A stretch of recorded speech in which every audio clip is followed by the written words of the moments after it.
पालखीत बसले, मागं पुढे सैन्य होतं. अचानक महाराजांची पालखी थांबली. महाराजांना काय कळेना, पालखीचा पडदा सरकला.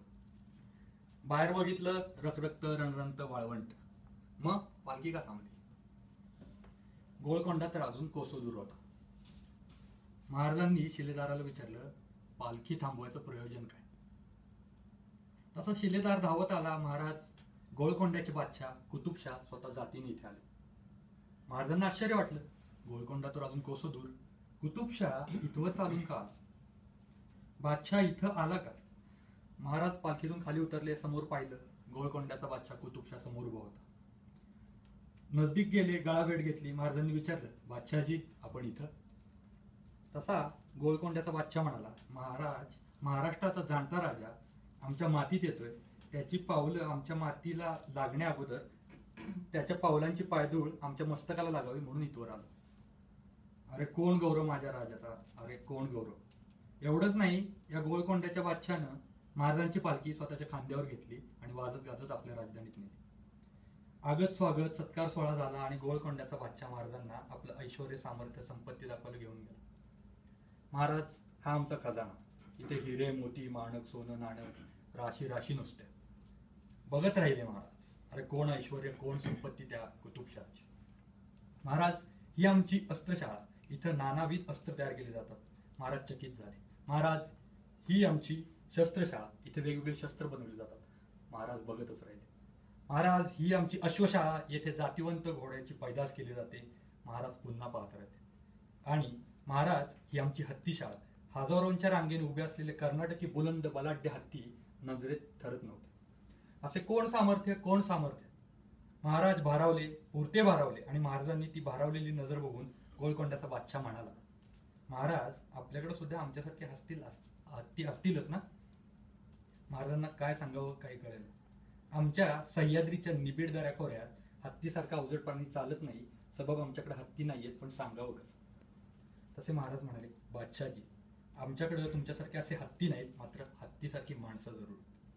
गोळकोंड्याचा बादशाह त्याच्याही पुढचा. तो म्हणाला, महाराज, आपल्याकडे आमच्यासारखे हत्ती नाहीत, माणसं आहेत.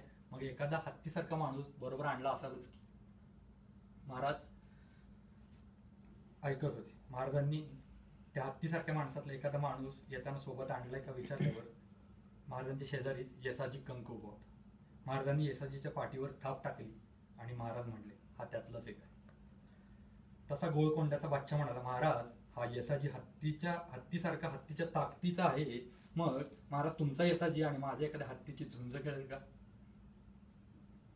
असं विचारल्यानंतर येसाजी सर्व दिशेने पुढे झाला. आज्ञा द्यावी महाराज. महाराजांनी इशारत झाली. येसाजी रण मैदानात उतरला. एक मात्र अत्याधुंद बलाढ्य आणि बुलंद हत्ती सामन्याला आला. नजर विक्र नेत्र झाली. त्याच्या कर्णकर्ष चित्कार घुमला आणि माणसाच्या कांठाळ्या बसल्या. अरे ए वेड्या येसाजी, जाऊ नकोस रे. अरे तो हत्ती आहे येसाजी. येसाजी माघारी नाही. माघारी शक्यच नाही. येसाजी तसाच पुढे झाला. हत्तीच्या सामने खडा टाकला होता. हत्तीच्या शिखरापुढे तो घुमला होता. हत्तीनं सोंड फिरवली. सोंडेत येसाजी अडकला.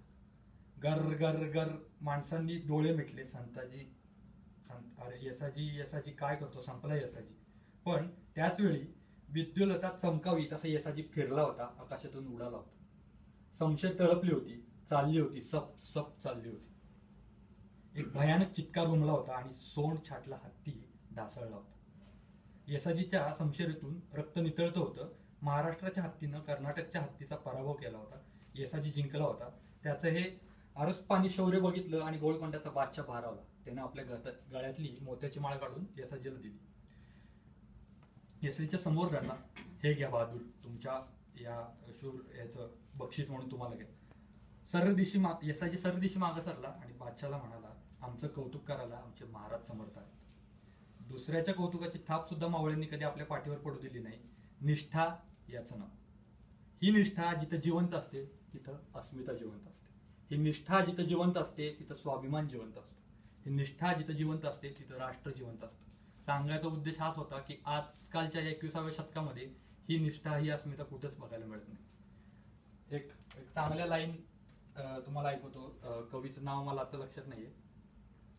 तुझं माझं करता करता एक दिवस सगळ्यांनाच जायचंय.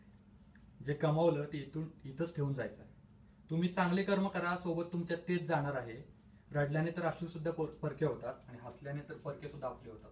अशी नाती जपा की ज्याच्यात मी नाही, आपण आहोत.